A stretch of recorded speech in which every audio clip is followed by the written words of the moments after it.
Brandon y Carolina se conocieron en 2016, ella tenía 16 años. Mientras se iban conociendo él parecía buen chico y al poco tiempo le pidió que fuera su novia. Al principio tenían buena relación y al poco tiempo decidieron vivir juntos. Con el tiempo nació su primer hija y su conducta empezó a cambiar. No lograba tener una estabilidad laboral y pasaba de trabajo en trabajo, además de que empezaba a comportarse agresivo y constantemente agredía a Carolina a tal grado de llegar a los golpes. Según testigos, los pleitos entre ellos eran constantes y Brandon no podía tener un trabajo fijo. Y cuando Carolina le reclamaba él la agredía, pero aún con todo y eso tuvieron a su segunda hija. Y fue en el año 2020 que él comenzó a tener problemas de adicción. Esa era la razón por la cual el joven se volvió más agresivo. Cuando fue anexado, Carolina y sus hijas se fueron a vivir con sus padres. Todos tenían esperanza de que se alejara de las drogas y que siguieran su vida alejados de la violencia, pero nadie imaginaba la masacre que estaba por venir. Hola amigos, bienvenidos a un nuevo caso. Los siguientes hechos ocurrieron en el municipio de Juárez, en Monterrey, Nuevo León, México, el 16 de octubre de 2021, la noche del sábado. Vecinos de la colonia Mirador de San Antonio reportaron a la policía gritos provenientes de una vivienda. Una mujer era la que pedía ayuda. Los vecinos escucharon gritos de desesperación y por eso solicitaron ayuda. A las 9:42 de la noche, la secretaria de Seguridad Pública recibió la llamada donde reportaban una riña. El reporte indicaba que unos vecinos estaban peleando. Aparentemente el hijo golpeaba a su padre. Mencionaron que el joven tenía aproximadamente 15 años y el señor era un adulto mayor. Cuando la policía acudió al lugar ya había pasado una hora. Los oficiales tocaron en varias casas pero nadie respondió hasta que una vecina les comentó que la riña era en la casa 202B. Los policías acudieron al domicilio y al tocar la puerta les abrió el joven, quien les comentó que todo estaba tranquilo y que no pasaba nada. Los elementos no investigaron más y se retiraron. Y a las 10:22 de la noche se comunicaron con el C4 para cerrar el caso. Durante la noche todo parecía volver a la calma. Lo único extraño fue que el joven encendió su bocina y subió todo el volumen. Para los vecinos eso era extraño y sospecharon lo peor.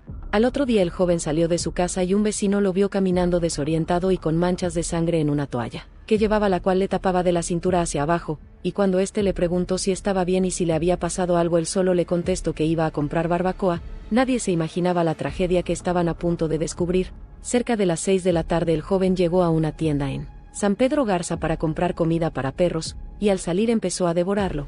2 policías se encontraban en ese momento en el estacionamiento y aún sin saber quién era se acercaron a él porque se les hizo extraño que se estuviera comiendo el alimento para perros y le preguntaron si se sentía bien. Él contestó que no y confesó que había asesinado a todos los integrantes de su familia. Y de momento los uniformados dudaban de la confesión del joven, pero aún así lo retuvieron. Y cuando esto pasó el joven se puso agresivo y golpeó en la cara a uno de los oficiales e intentó escapar, pero no lo logró y fue trasladado a la comandancia y los oficiales dieron parte a la agencia de investigaciones y de inmediato acudieron al domicilio que el joven les proporcionó como el lugar del crimen. Cuando los oficiales llegaron al domicilio confirmaron la tragedia y fueron testigos del horror que embargaba la casa.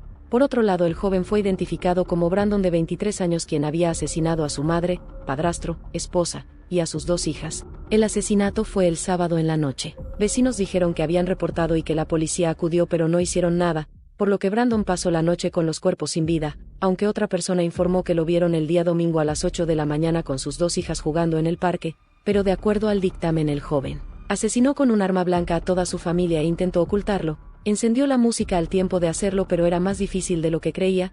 Pensó en enterrarlos pero no pudo trasladar los cuerpos. Tanto la primera y segunda planta estaban repletos de restos y el rastro iba a dar al baño y, cuando lo abrieron, confirmaron lo que el joven había dicho. En el baño de la primera planta se encontraban los cuerpos de Carolina, de 25 años, esposa del sujeto, junto a sus 2 hijas, Corina de 6 meses y Desiree de 4 años. Todas presentaban heridas de arma blanca. En el baño de la planta alta fueron encontrados los cuerpos de Mónica, de 50 años, madre del joven, y Guardenio, de 45 años, su padrastro.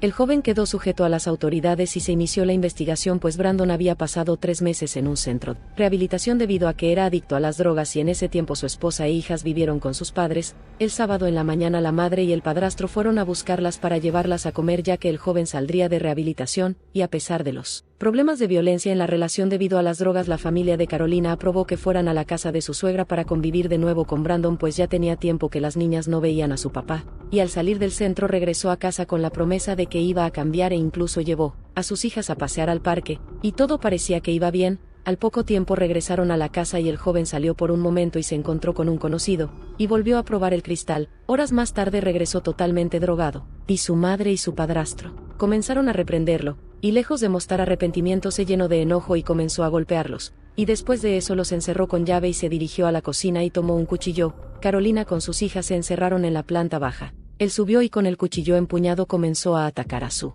madre y a su padrastro, quienes al recibir la agresión se encerraron en el baño, pero eso no fue suficiente y los asesinó. Mientras todo esto pasaba, Carolina gritaba por ayuda, pero los vecinos suponían que era por otro arranque de ira del joven y prefirieron no meterse, pues constantemente ocurrían este tipo de sucesos, y después de terminar el crimen bajó y procedió a asesinar a su esposa e hijas, y de acuerdo a las investigaciones el crimen ocurrió entre las 10 de la noche del sábado, y al otro día alrededor de las 7:30 Brandon ocultó los cuerpos de su madre y su padrastro en el baño de la segunda planta, y el de su esposa e hijas abajo, hasta que el sueño lo venció y se quedó dormido. Al día siguiente, al ver lo que había hecho, estaba en shock y pensó en huir, y fue entonces que se trasladó al lugar en donde fue detenido. Los investigadores empezaron a indagar más en lo ocurrido, pues no creían en semejante crimen. ¿Cómo es posible que una persona aparentemente tranquila de pronto sea una persona desquiciada y violento capaz de asesinar a toda su familia? Fue entonces que los investigadores acudieron a inspeccionar el centro de rehabilitación donde había estado internado el joven por 3 meses. El personal informó que él llegó al centro a petición de su familia por el consumo de cristal y otros solventes, pero el sábado, 16 de octubre, su mamá y padrastro solicitaron el alta de manera anticipada. Los oficiales querían saber si había planeado los asesinatos. El lugar donde se encontraba el joven cuenta con cámaras de seguridad, y según el personal, Brandon nunca presentó ningún tipo de comportamiento agresivo, más al contrario era bastante tranquilo. Aunque informaron que no terminó su tratamiento porque su madre lo sacó porque le prometió que dejaría las drogas. Los oficiales no encontraron nada fuera de lo normal en el centro y por esa razón se piensa que él actuó por resentimiento por haberlo internado. Ese sería el factor para que el chico cometiera tal masacre.